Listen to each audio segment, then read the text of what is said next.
자, 이제 우리 성경 말씀 한 군데 보도록 하겠습니다. 오늘 함께 볼 성경은 우리가 늘 계속해서 차례대로 보고 있는 사도행전 20장입니다. 사도행전 20장 22절부터 27절까지가 오늘 우리가 살펴볼 성경 부분입니다. 제가 사도행전 20장 22절부터 27절까지를 봉독해 올리겠습니다. 보라, 이제 나는 성령에 매여 예루살렘으로 가는데 거기서 무슨 일을 당할는지 알지 못하노라.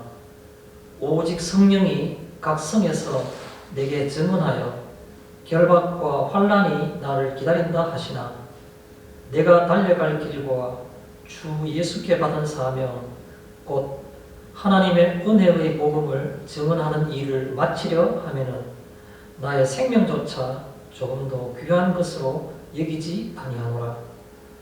보라, 내가 여러분 중에 왕래하며 하나님의 나라를 전파하였으나 이제는 여러분이 다 내 얼굴을 다시 보지 못할 줄 아노라.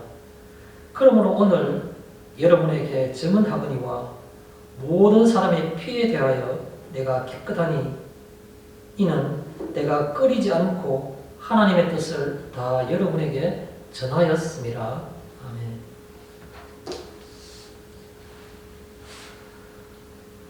오늘은 여러분과 함께 사도행전 20장에 있는 이 말씀을 잠깐 살펴보고자 합니다. 오늘 이 말씀은 제가 제목을 24절에 있는 그 말씀을 따와서 복음을 증언하는 일이라는 제목으로 잠시 살펴보겠습니다. 복음을 증언하는 일. 우리가 예수님께서 우리들에게 전하여 주신 그 복음을 전하는 것에 관해서 이 사도 바울이 한 얘기들을 살펴보고자 하는 것입니다.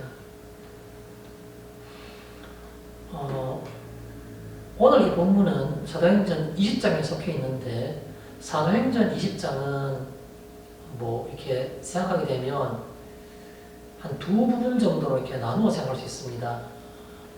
사도행전 20장 1절부터 시작해서 16절까지 내용을 한 부분으로 보고 또 오늘 읽진 않았지만 17절부터 또 마지막인 38절까지를 한 부분으로 봐서 두 부분으로 구성되어 있다라고 정리를 할 수가 있습니다. 그래서 우리가 오늘 이 말씀을 좀 깊이 있게 살펴보기 전에 우리가 이해를 돕고 전체적인 그 성경을 살펴보기 위해서 간략하게 이 사도행전 20장의 내용에 대해서 다시 제가 한번 요약해 보겠습니다. 앞에 나온 부분이 뭐냐라는 것을 알기 위해서는 먼저 사도행전 20장 1절을 살펴보면 이렇게 시작합니다. 서요가 그침에 바울이 제자들을 불러 권하고 마게도니아로 가니라 라는 말로서 이 사도행전 20장이 처음 시작을 했습니다. 이 말을 우리가 보면 이 말이 금방 이해가 되고 아마 광경이 그려집니다. 우리가 지난주에 성경을 사도행전 19장을 봤는데 사도행전 19장 끝부분이 어떤 사건이 있었습니까? 데메드리오라는 그 에베소시의 원장색이 소요를 일으켰다가 그 다음에 그 불법 소요 때문에 흐지부지 흩어져 버리는 또 그러면서 바울이 그 에베소를 떠나게 된 그 사건이 바로 사도행전 19장 제일 뒷부분에 나오게 되죠. 그 사건을 그대로 이어서 그 소요가 그침에라는 말은 바로 데메드리오가 일으켰던 그 소동입니다. 그 소동이 끝나고 나니까 바울이 그 에베소를 떠나야겠다라고 생각하고 에베소를 떠나게 된 겁니다. 그래서 바울이 떠나가지고 그 이동하는 모든 어떤 도시들과 그 행적들이 1절부터 16절까지 20장에 나오게 된 겁니다. 간략하게 보면 바울이 떠날 때 혼자 떠나지 않고 동행자들을 같이 떠나는 겁니다. 예를 들어서 그게 그 연극장에 바울 대신에 끌려갔던 가이오와 아리스타고뿐만 아니라 디모데 여러 사람들과 함께 그를 따르는 가까운 사람들과 함께 그 그가 다시 마게도니아로 건너가게 된 겁니다. 갔다가 가장 많은 또 전도할 때 드라마틱한 사건이 있었던 그런 이룰 수 없는 도시 빌립보성에 가게 되고, 그 빌립보성을 거쳐서 다시 돌아오는데, 그때 바울은 이제는 자기가 이스라엘로 돌아가야 되겠다, 이 3차 선도여행을 끝내야 되겠다라는 생각을 하고 있었기에 빌립보성에 가서 머물렀다가 헤어질 때에 일부 동행자들에게는 다시 드로아에서 만나자 하고 거기서 헤어지게 되는 겁니다. 그 드로아라는 곳이 좀 유명한 곳인데, 빌립보성 맞은편에 빌립보는 유럽이고, 그 당시에 우리가 행정적인 것을 보면 맞은편에 있었던 드로아라는 그 항구 도시는 소아시아에 속한 도시입니다. 2차 전도여행 할 때 바울이 드로아에 가서 계속 전도를 하려고 했는데 전도가 잘 되지 않고 전도의 길이 막히니까 밤에 마게도니아 사람이 환상 중에 나타나서 건너와 우리를 도우라 했던 그 유명한 도시가 바로 드로아라는 도시죠. 그곳에서 바울이 집중적인 어떤 전도 활동을 했지만 그 전도가 잘 되지 않았고 오히려 마게도니아를 건너가게 되었던 유명한 곳이 바로 드로아라는 항구인데, 거기서 동행자들과 만나기로 했는 겁니다. 그래서 바울이 드로아에 갔죠. 그래서 먼저 와 있던 일행들과 만나서 일주일을 드로아에서 머물게 된 겁니다. 머물 때 거기서 물론 말씀을 전하고 복음을 전했겠죠. 떠나기 하루 전날 바울이 드로아에서 마지막 날 복음을 길게 전하고 있는데, 내일 아침에 출발하게 되기 때문에 멈출 수가 없었어요. 밤 늦은 시간까지 바울이 말씀을 전하게 된 겁니다. 그럴 때 윗바닥에 창가에 걸터 앉아있던 유두고라는 청년이 바울의 말이 길어지니까 졸다가 3층에서부터 떨어져서 아래로 떨어져서 죽게 된 겁니다. 바울이 내려가서 그걸 일으키고 그가 죽지 않았다 하고 말하고 다시 돌아와서 말씀을 끝내고 난 다음에 돌아갔는데, 그때 그 청년이 진짜로 다시 살아난 겁니다. 그래서 거기 있는 사람들이 적지 않게 놀라더라라는 그런 기록이 있습니다. 그 일 후에 바울은 다시 자기 자신은 육지를 통해서 육로를 통해서 거기서부터 다시 아소라는 곳에 가게 됩니다. 아소.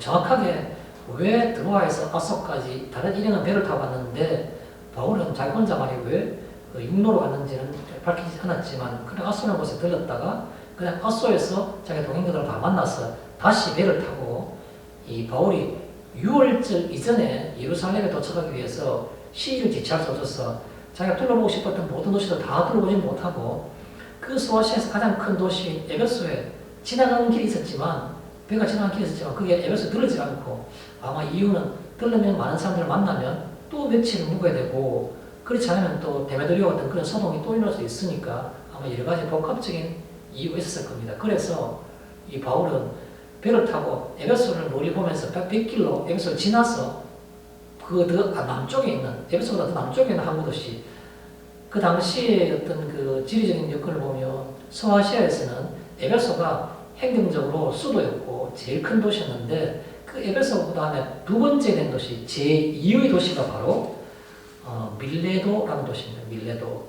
그래서 바울이 저 멀리 에베소 항구를 바라보면서 그게 항구에 들어가지 않고 그냥 100km 계속 에베소를 거쳐서 밀레도까지 내려옵니다.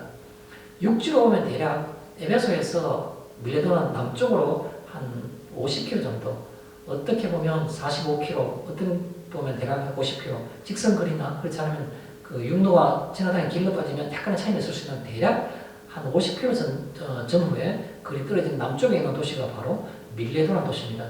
그냥 일반적인 도시가 아니라 에베소 다음으로 큰 도시입니다. 항구 도시이고 문화와 무역이 발달한 그런 도시 중에 하나입니다. 에베소가 동서양의 문화가 만나는 곳이고 무역 요충지였기 때문에 굉장히 번창하고 돈이 많았고 타락한 도시였다면, 이 밀레도 비슷한 그런 형태의 도시였다고 보면 됩니다.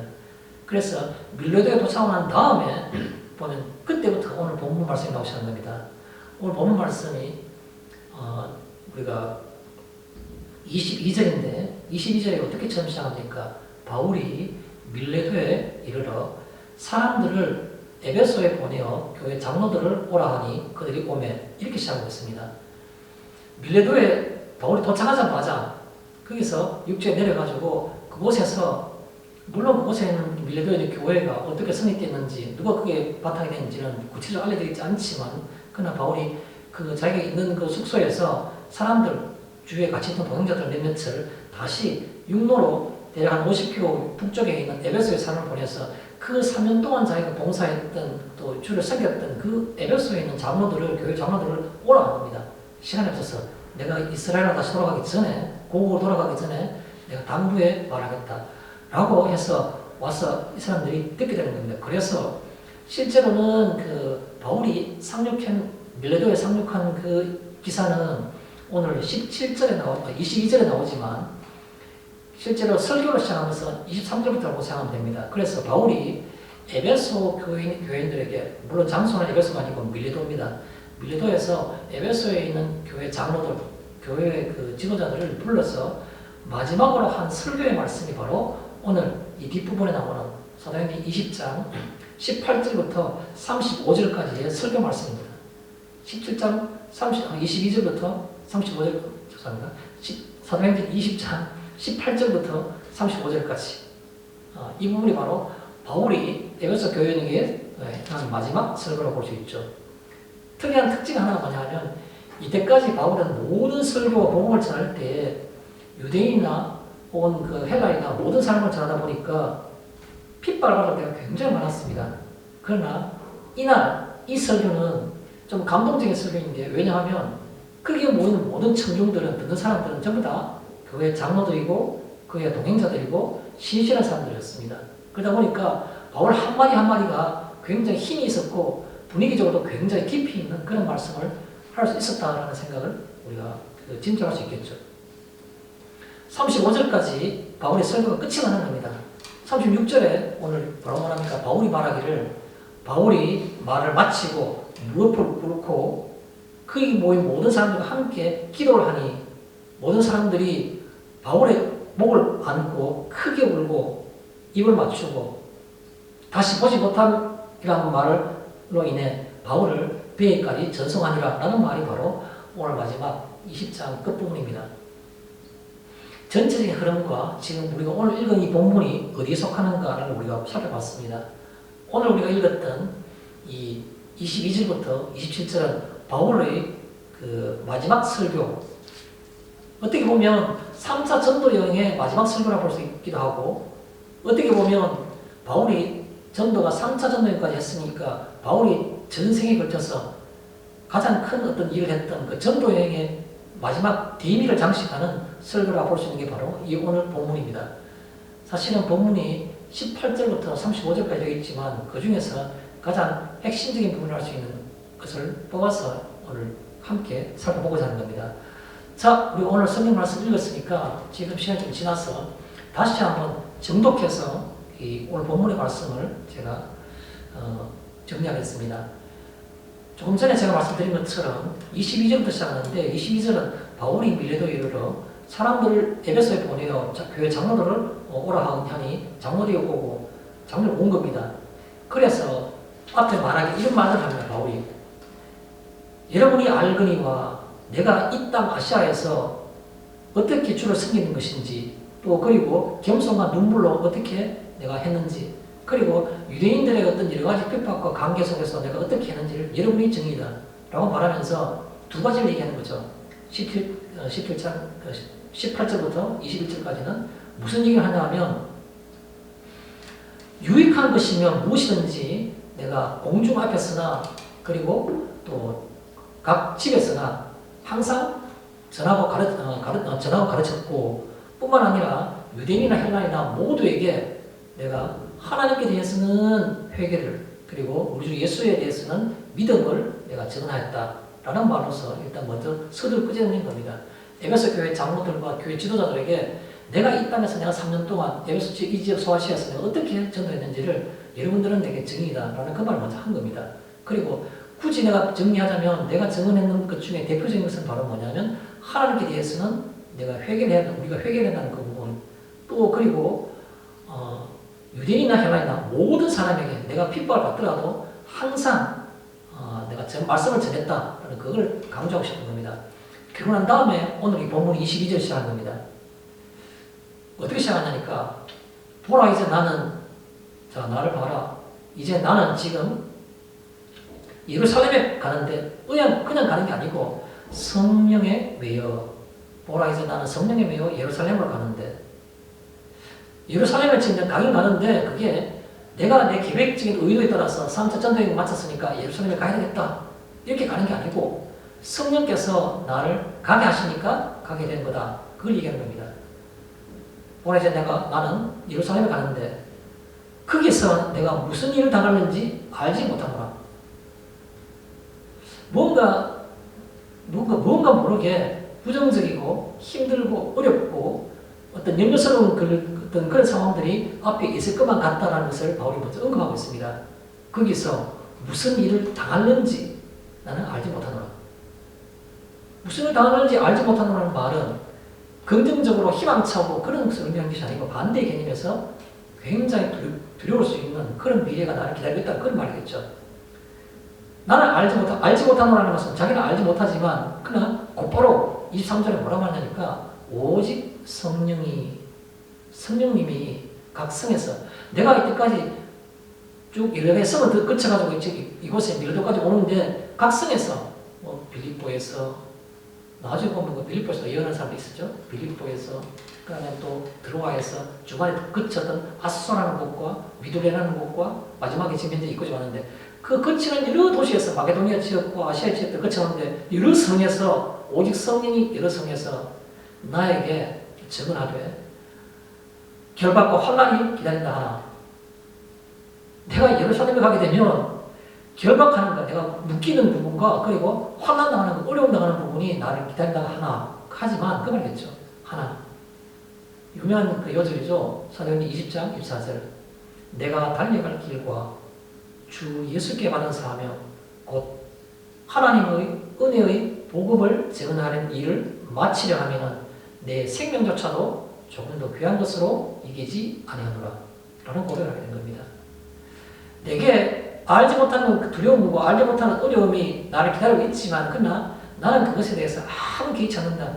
내 생명조차도 복음을 전하는 일에 대해서는 아무것도 귀한 것이 아니라는 것을 알기 때문에 그게 내게 중요하게 작용하지 않는다라고 고백을 한 겁니다. 그런 다음에 딱 한 가지를 얘기하는 거예요. 뒤에. 지금 그걸 아쉬울 하나도 없잖아요. 겁날 것도 없는데 다시 그 25절에 보면 이런 말을 하게 됩니다. 보라, 똑같이 하는 겁니다. 보라, 나는 여러분들 중에 왕래하며 하나님의 나라를 전파하였거니와 이제는 여러분이 다 내 얼굴을 다시 보지 못할 줄 아노라. 그런데 나는 제가 예루살렘 올라오고 나면 그다음부터 여러분과 나는 거의 이제 앞으로 못 만날 거다라는 얘기를 한 겁니다. 그래서 바울이 말하기를 그러므로 여러분에게 내가 증언하노니 나는 모든 사람에 대해서 피에 대해서 깨끗하니라. 나는 모든 사람에 대해서 모든 사람들의 피에 대해서 깨끗하다. 이 말은 무슨 말인가 하면 어떤 사람이라도 내가 복음을 듣지 못해서 그래서 내가 구원받지 못했다. 나는 복음을 들을 기회가 없어서 라고 원망하면 복음을 전하지 못한 사람이 바로 그 사람의 죽음에 대해서 책임을 져야 되는 그 핏값에 대해서 책임을 져야 되지만 나는 모든 사람에 대해서 다 증언했기 때문에 앞에도 말했죠. 헬라인이나 유대인이나 다 증언했기 때문에 내가 모든 사람의 피에 대해서는 내가 깨끗하다. 나는 잠시 없다. 라고 말한 겁니다. 그리고 오늘 읽은 마지막에 27절을 뭐라고 말하고 있습니까?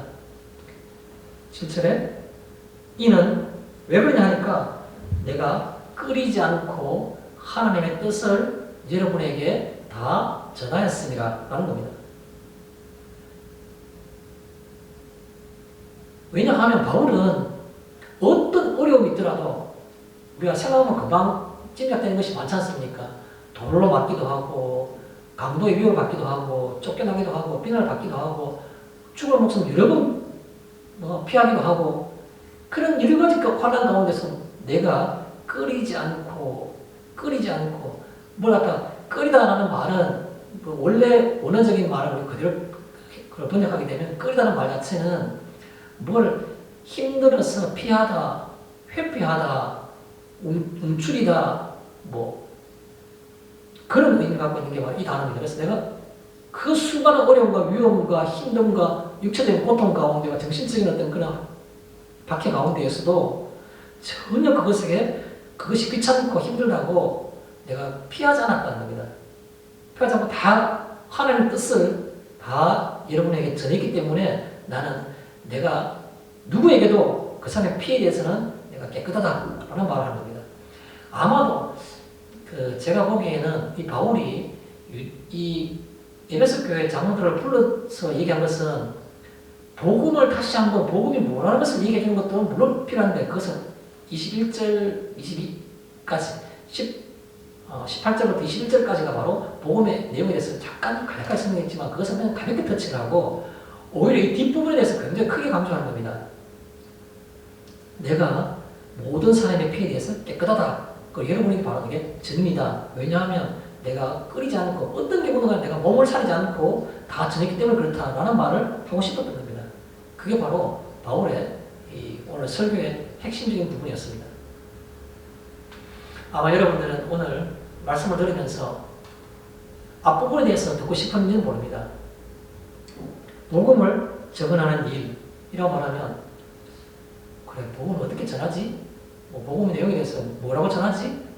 라고 생각하는 특별한 지식을 기대하면서 설교 말씀을 들으려고 하시는 분이 계실지는 모르겠습니다. 저는 오늘 그런 말을 하고 싶은 게 아닙니다. 바울도 이 17절부터 18절부터 정확하게 말하면 18절, 19절, 20절, 21절까지 18에서부터 21절까지 4절 동안 성경을 읽어보시면 특별한 일은 하지 않습니다. 그냥 모든 사람에게 다 복음을 전했고 또 그것에 대해서는 내가 힘써 다했다 이런 가운데 복음이라는 것은 바로 하나님께 대해서 회개하는 것이고 예수 그리스도께 대해서 믿음을 가지도록 증언한 것이다. 그 말 이외에는 특별한 게 없습니다. 그런데도 불구하고 바울은 왜 이 말을 하는가? 이 말은 이미 다 알고 있는 것들입니다. 알고 있는 건데 그 멀리 있는 50km면 우리 그냥 한국에서 그로 말하면 100리도 넘겠죠. 100리, 10리, 20리, 30리, 100리. 그 사람도 오라 해가지고 굳이 이 말을 왜 했을까? 복음을 전하는 일, 복음을 증언하는 일이 어떤 것인가? 라는 것을 얘기해 주고 싶었던 겁니다. 복음이 무엇인가를 얘기하는 것이 아니고 복음을 증언하는 일이 무엇인가를 얘기하고 싶었던 겁니다. 여러분, 오늘도 우리가 본문을 들어가기 전에 여러분에게 잠시 한두 개의 질문을 드리고자 합니다. 먼저 아까 질문을 드리고 싶은 것은 여러분들은, 여러 성도님들은 매일매일 하루하루를 살아가실 때 아침에 잠자리에서 눈을 뜰 때 혹시 어떤 특별한 생각을 하십니까? 그걸 질문 드리고 싶습니다. 여러분 그냥 그렇게 생각하면 되겠죠. 오늘 아침 눈을 떴다. 뭐 하셨습니까?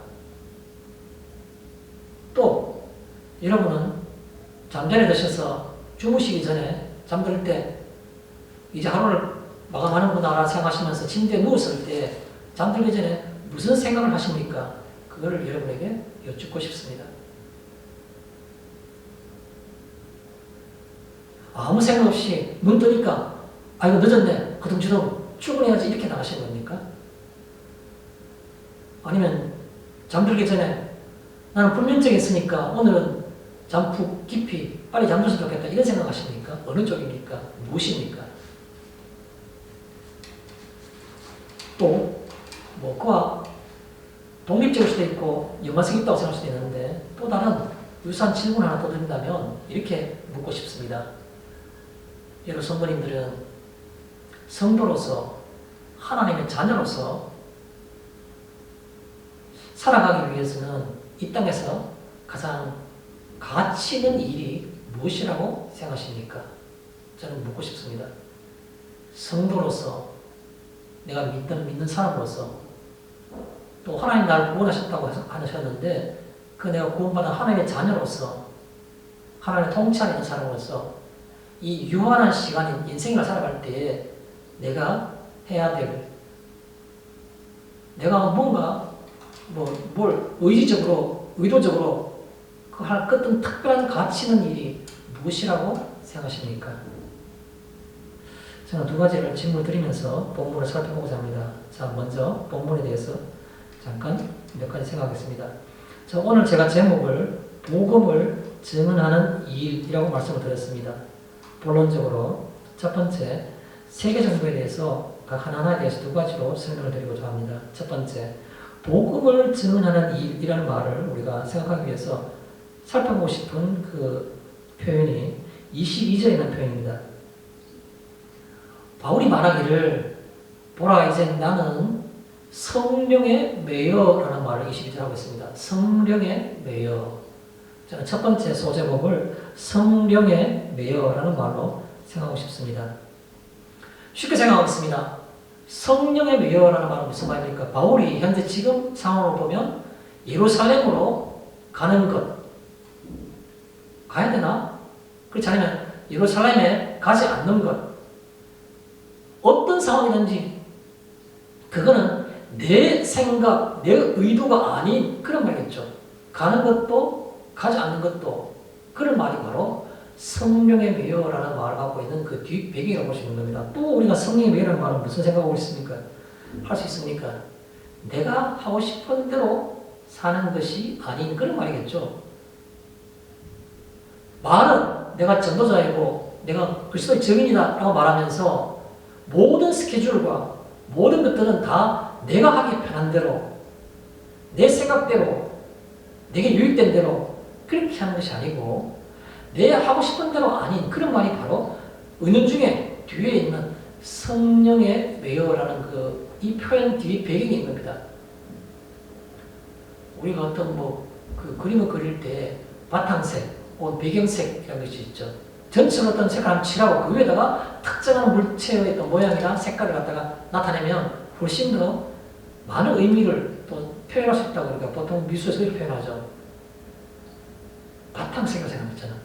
성령의 매여라는 말은 내 하고 싶은 대로가 아닌 그런 것이 그 바탕색이 되는 겁니다. 자, 구체적으로 그러면 제가 두 가지를 말씀드리겠습니다. 성령의 매여라는 말은 성경에 있는 말씀 그대로 빌리겠습니다. 똑같은 22절에 뭐라고 되겠습니까? 알지 못하노라. 거기서 내게 무슨 일을 당할지, 내가 무슨 일을 당할지 알지 못하노라 그랬어요. 거기서 무슨 일을 당할지 알지 못하노라. 알지 못하노라 라는 말로서 여러분에게 성령의 매여라는 말을 다시 설명하고 싶습니다.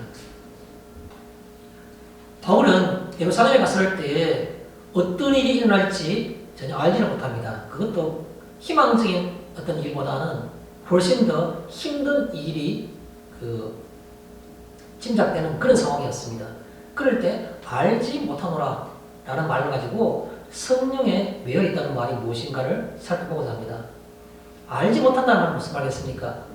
우리가 그냥 조용히 한 번만 생각해 봅시다. 알지 못한다 라는 말 속에서는 반어적으로 알고 싶지만 이런 생각이 들어있는 겁니다. 알고 싶지만. 성도 삶이 뭡니까? 주의 백성으로 성도로 살아간다는 게 뭡니까? 알고 싶은 게 너무 많아요. 알고 싶지만 그러나 알지 못하노라. 이게 성도의 삶이고 하나님의 자녀의 삶인 겁니다. 우리가 알고 싶은 게 얼마나 많습니까? 그래서 여기 알지 못하노라 라는 말은 바로 성령에 매여 사는 것을 바울은 그렇게 표현하고 있는 겁니다. 알지 못하노라. 알고 싶지만 또 이 성령에 매여라는 말은 알고 싶지만 이라는 그런 것도 생각할 수 있지만 또 어떻게 표현할 수 있습니까? 두렵지만 성령에 매여서 우리가 알지 못하노라는 말은 알지 못하노라 알고 싶기도 한데 또 두렵기도 한데 그런 말입니다. 두렵기도 한데 인생을 살아가는데 미래에 대한 것들 현재에 내가 갖지 못한 모든 것으로 통해서 현재의 내 조건을 통해서 내가 인생에 대한 얼마나 많은 두려움이 있습니까? 두렵기도 한데 그런 의미가 그런 뉘앙스가 이 알지 못하노라라는 그 글귀 속에 들어있는 겁니다. 성령에 매여 산다는 것은 바로 바울의 이 말 알지 못하노라라는 말 속에 있는데 그것은 알고 싶지만 두렵지만 이런 말도 다 내포하고 있는 겁니다. 두렵지만 그게 바울의 삶입니까?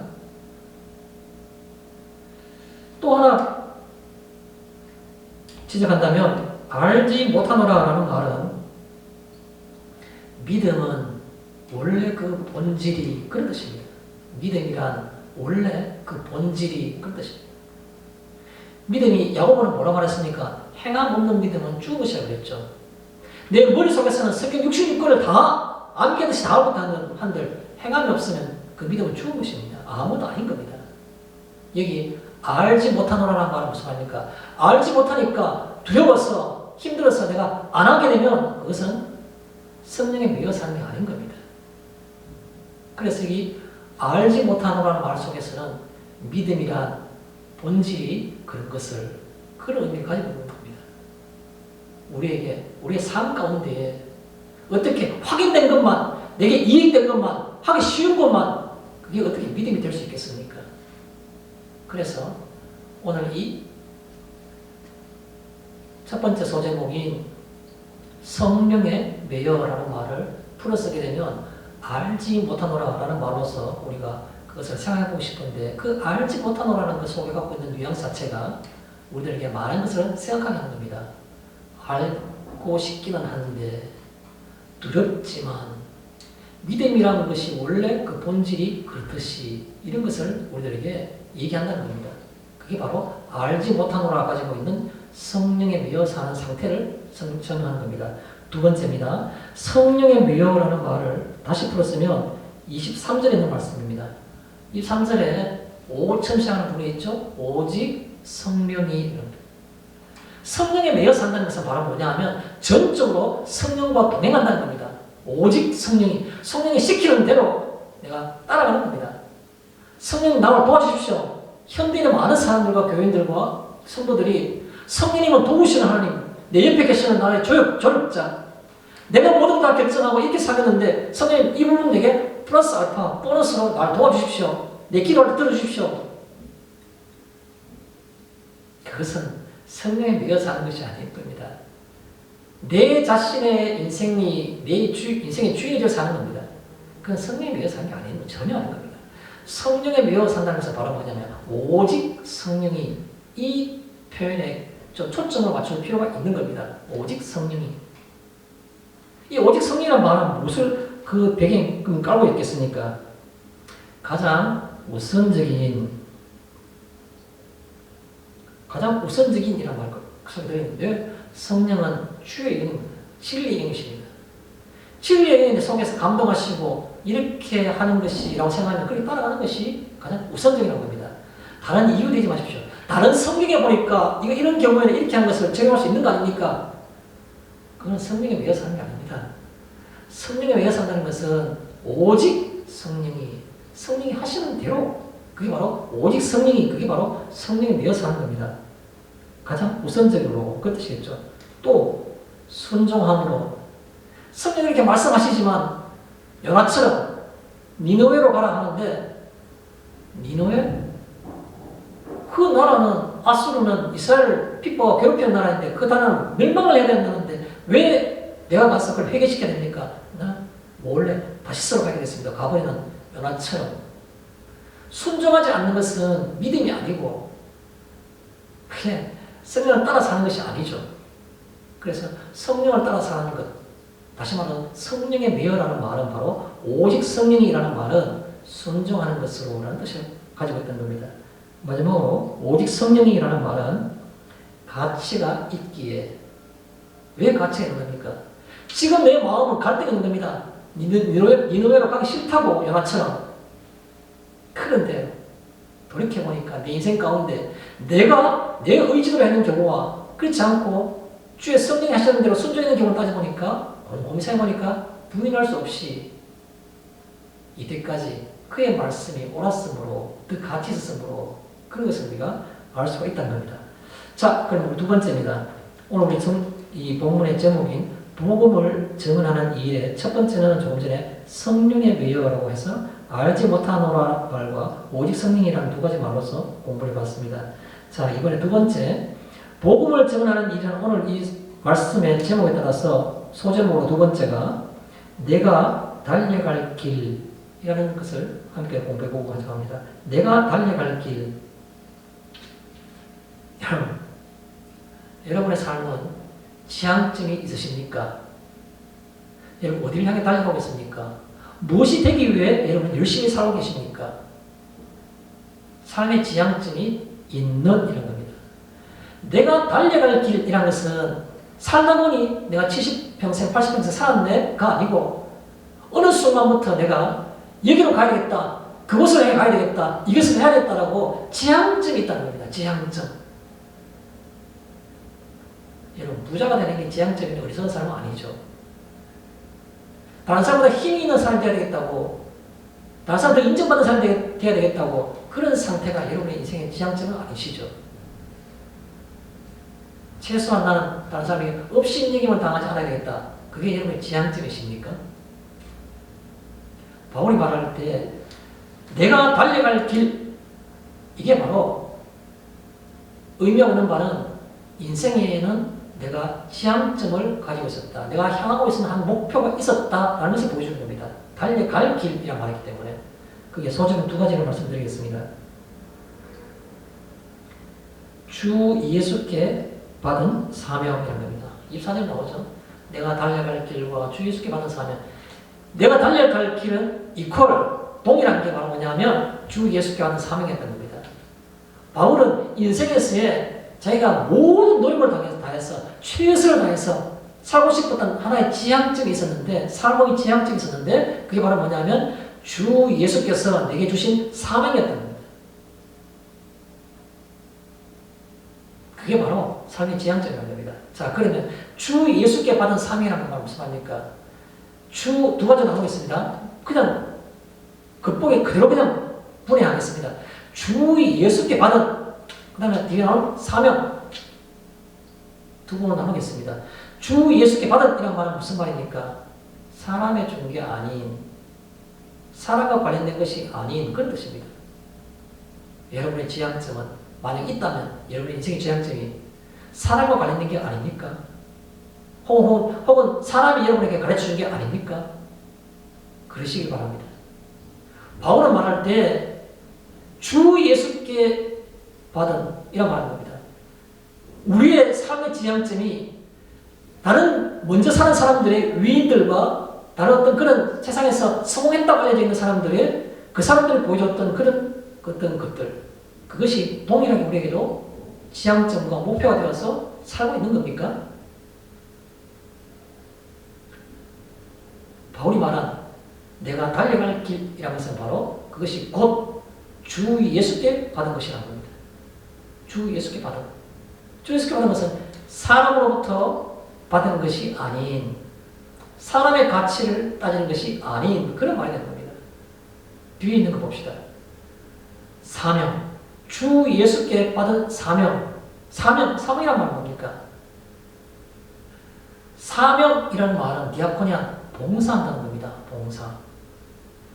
그래서 주 예수께 받은 사명이라는 것은 나를 위하는 것이 아니라는 겁니다. 원래 우리가 봉사라는 뜻은 남을 위하는 것이지 나를 위하는 것이 아니죠. 그래서 주 예수께 받은 사명이라는 것은 사람으로부터 받은 것이 아닌, 인간의 가치가 아닌, 뒤에 나오는 사명이라는 것은 남을 이롭게 하는, 남을 유익하게 하는 그런 말이란 겁니다.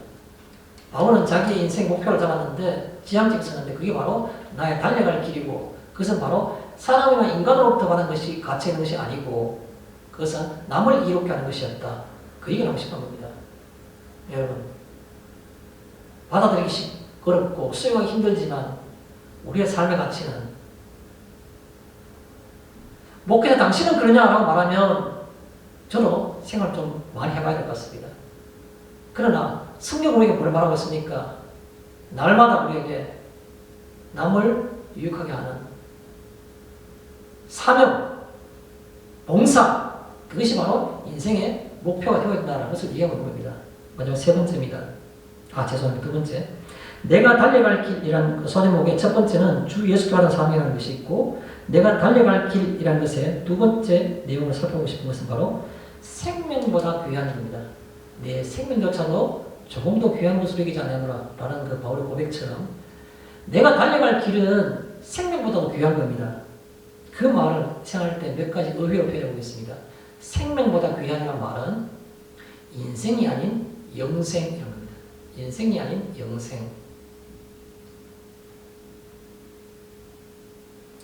여러분, 70평생, 80평생 살고 난 다음에 사람들이 헛되고 헛되니 그게 인생입니까?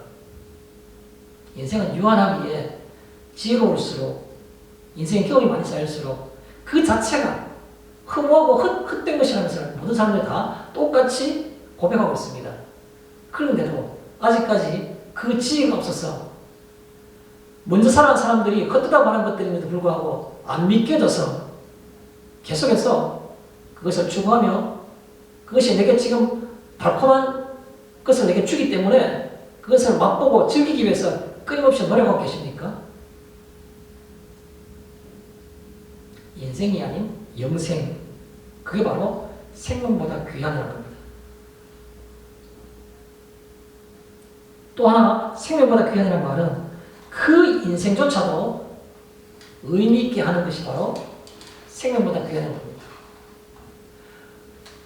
무가치할 수 있고 한정적 유한하고 그 불안정한 인생이라는 것, 잠시 있다 사라지는 아침 안개 같은 것들, 그 인생이지만 그 인생조차도 그 인생을 그나마 의미 있게 하는 것이 바로 주를 위해서 하는 것, 복음을 증언하는 것, 그것이라는 겁니다. 그래서 여기에 오늘 우리가 복음을 증언하는 일, 작은 소제목 두 번째가 내가 달려갈 길을 다시 또 두 개 크게 나누면 주 예수께 받은 사명이 되는 것이고 생명보다 귀한 것이라는 것을 말씀드리고 싶습니다. 자, 마지막으로 오늘 우리가 복음을 전하는 일이라는 것의 세 번째 소제목은 끓이지 않고라는 겁니다. 끓이지 않고. 끓이다는 말은 조금 전에 제가 말씀드린 것처럼 휘포스텔로라는 이 헬라어는 뭐를 회피하다, 멀리하다, 뭐 그렇게 하는 겁니다. 그것이 별로 좋은 것이 아니라서 그 가까이 가기를 싫어하는 겁니다. 그것을 끓이다라고 하는 겁니다. 그런데 바울이 말하기를 뭐라고 말했습니까? 끓이지 않고. 복음을 증언하는 일은 바로 끓이지 않는 겁니다. 누가 알아주면 끓이는 일도 할 수 있습니다. 그런데 아무도 보지 않으면 끓이지 않는 일을 하기가 쉽지 않게 된 겁니다. 그래서 끓이지 않고라는 말은 작은 소제목으로 우리가 두 가지 생각하면 하나님의 뜻을 끓이지 않았다고 볼 수 있습니다. 바울이 하나님의 뜻, 27절에 나오죠? 하나님의 뜻. 하나님의 뜻은 뭡니까? 바울이 두 가지 말하고 있습니다. 하나는 은혜는 여러분 잘 아시는 것처럼 누구나, anybody, 누구나, 그리고 값없이 아무런 조건이나 아무런 대가 없이, 그게 바로 은혜인 겁니다. 그래서 바울은 은혜이기 때문에 누구에게나 이걸 전할 수 있는 겁니다. 이게 무슨 경비가 들고 대가를 받는다 그러면 이걸 전할 수 없었겠죠. 그래서 그가 끓이지 않은 이유가 왜 하냐니까 하나님의 뜻을 내가 전하기 때문에 끓이지 않는 겁니다. 그 하나님의 뜻이 무엇이기에 내가 끓이지 않느냐? 누구나 받을 수 있기 때문에. 왜요? 대상에 제한이 있기 때문에. 또 하나, 누구나 받을 수 있는 것이 은혜이긴 하지만 또 생각하면 값없이 받을 수 있기 때문에. 그 다음에 바울은 왜 이것을 하나님의 뜻을 은혜라 생각했습니까? 또 하나 있어요. 바울은 하나님의 뜻을 복음이라고 집중한 겁니다. 복음은 뭡니까? 빛과 생명을 주기에 캄캄한 어두운 곳에 살고 있고 죽을 수밖에 없는 그런 심령들과 인생들이지만 그것이 빛과 생명으로 나올 수 있기 때문에 그래서 바울은 평생을 거기에다가 자기 모든 걸 다 걸고 지향점을 잡아도 아깝지 않았던 겁니다. 누구에게나 값없이 줄 수 있는 은혜와 그리고 그 결과가 빛과 어둠과 죽음에서부터 빛과 생명으로 불러올 수 있기 때문에 그래서 그 모든 일에 바울은 자기 전생에를 그런 겁니다. 그거를 에베소 장로들에게 얘기하고 있는 겁니다. 내가 이 일을 하게 된 건 바로 이것 때문에 그렇다고 말하고 있는 겁니다. 바울은 특별한 전도자니까 그렇게 살아온 거고 나는 유인이 아니기 때문에 그냥 이렇게 살래요. 그런 겁니까? 또 하나, 끓이지 않고라는 말은 다 전하였습니다. 마지막 27절 끝부분에 그렇게 나오죠. 다 전하였습니다. 바울이 다 전했단 말은 무슨 말일까요? 자신이 예수님으로부터 받은 바를 그대로, 받은 바 그대로를 말은 변질시키거나 변화시키지 않고 받은 바를 그대로를, 받은 바 그대로를, 또 하나는 받은 바 그 모두를. 바울이 자신이 정말 모든 걸 희생해서 죽을 고생을 몇 번 하지만 그러나 그 모든 것까지 다 포함해서 기쁘게 그걸 수용한 것은 아무리 생각해 봐도 예수님께 받은 그 사랑에 미치지 못하기 때문에, 그래서 그 받은 바 모두를 돌려주고 싶은 겁니다. 그렇지만 바울은 그때까지도 수천 분의 수만 분의 일도 돌리지 못했다고 아쉬워하고 있었을 겁니다. 속으로는. 그래서 그가 끓이지 않은 이유, 왜 그 힘든 일을 했을까? 다 전한 이유가 뭘까? 라는 것은 바로 받은 바 그대로를, 받은 바 그 모두를, 그래서 최선을 다할 수 있는 길이 열렸던 겁니다. 말씀을 정리하겠습니다. 여러분, 오늘 바울은 그가 자기 인생 가운데 선교 여행의 마지막 클라이막스를 지금 에베소에서 계속해서 지내게 된 겁니다. 그리고 그것을 이제는 마무리하는 과정에서 마지막에 그가 다른 도시에서조차도 가장 많은 쏟아부었던 에베소의 교회 지도자들을 불러온 겁니다. 마지막 말씀을 전한 겁니다. 오늘 이 20장 마지막 보면 마지막에 기도하고 껴안고 입을 맞추고 울은 겁니다. 근데 그 껴안고 입을 맞추고 울기 바로 직전에 바울이 마지막 설교를 마무리하면 뭐라고 말하고 있습니까? 35절에 마무리하면서 뭐라고 바울이 얘기하고 있습니까? 전체 인생의 마무리, 3차에 걸쳤던 그 수많은 인생의 선교의 마무리, 마지막 마무리하면서 가장 많은 시간을 보냈고 가장 애착이 갔던 그 에베소의 그 교인들, 순수하게 믿는 교인들 향해서 설교를 한 다음에 그 설교 끝이 그렇게 말하는 겁니다.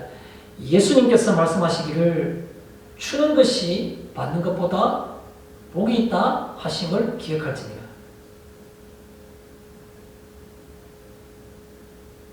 그래서 너희들도 이같이 짧은 인생이지만 그 인생을 통해서 아낌없이 이 복음을 전하는, 내가 받았던 그것들을 내 이웃에게 전하는 그것이 가장 복되다라는 것을 행하는 겁니다. 예수님은 뭐라고 말씀하셨습니까? 이와 관련해서 예수님이 첫 번 본격적인 설교가 어디에 있었습니까? 산상보훈이죠. 마태복음 5장, 6장, 7장.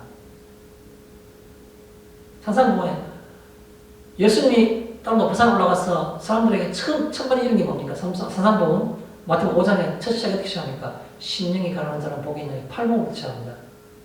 5장, 6장, 7장 한 장마다 중간에 7장 7절 여러분 잘 아시는 요절입니다. 뭐로 되어 있습니까? 구하라 그러면 주실 것이요, 찾아라 그러면 찾아낼 것이요, 문을 두드려 그러면 열릴 것이니 찾는 자마다 구하는 자마다 받을 것이요, 찾는 자마다 찾아낼 것이요, 문을 두드리는 자는 열릴 것이니 너희 중에 누가 악한 자라도 자식이 떡을 달라는데 돌을 주며 너희가 악한 자라도 자식에게 좋은 것을 줄 알거든 하물며 하늘에 계신 아버지께서 구하는 자에게 좋은 것으로 주시지 않겠느냐. 그러면 다음에 그 마태복음 7장 12절에 뭐라고 말하고 있습니까? 그러므로 여러분들은 이 말씀을 좀 오늘 이 본문 말씀과 연결지어서 생각하는 것이 좋다고 생각합니다. 그래서 마태복음 7장 12절에 그러므로 무엇이든지 남에게 대접을 받고자 하는 대로 너희도 남을 대접하라. 이것이 율법이요 선지자니라 라는 말씀이 바로 마태복음 7장 12절의 말씀입니다. 누구든지 대접을 받고자 하는 대로 너희도 남을 대접하라. 이것이 율법이요. 율법은 뭡니까? 하나님께서 사람에게 이렇게 하라고 정해주신 그 명령이 율법인 겁니다. 선지자가 뭡니까? 하나님이 우리에게 이것을 원하신다라고 하나님의 뜻을 우리에게 전하는 사람이 바로 그 선지자입니다. 선지자가 전하는 모든 메시지의 핵심, 그리고 하나님이 정해놓은 그 명령의 핵심, 그 두 가지 다 하면 너희는 너희 자신을 위해 살지 말고 남을 위해 살거라. 그게 바로 예수님의 말씀이고 핵심이죠. 그것과 똑같이 예수님은 마지막에도 오늘도 이 바울은 그것을 그 정신과 그 생각이 온 자기의 생애를 다 지배하고 있었거든요. 그게 비단 바울에게만 있어야 되는 건가요? 여러분은 아침에 눈 뜰 때 내가 오늘 하루를 어떻게 살아야 될 것인지, 내가 잠잘 누웠을 때 오늘 하루의 의미가 내게 무엇이었는지, 그것이 바로 이와 결부된 이 속에서 의미를 찾는 그런 삶이 되기를 축원합니다. 마치겠습니다.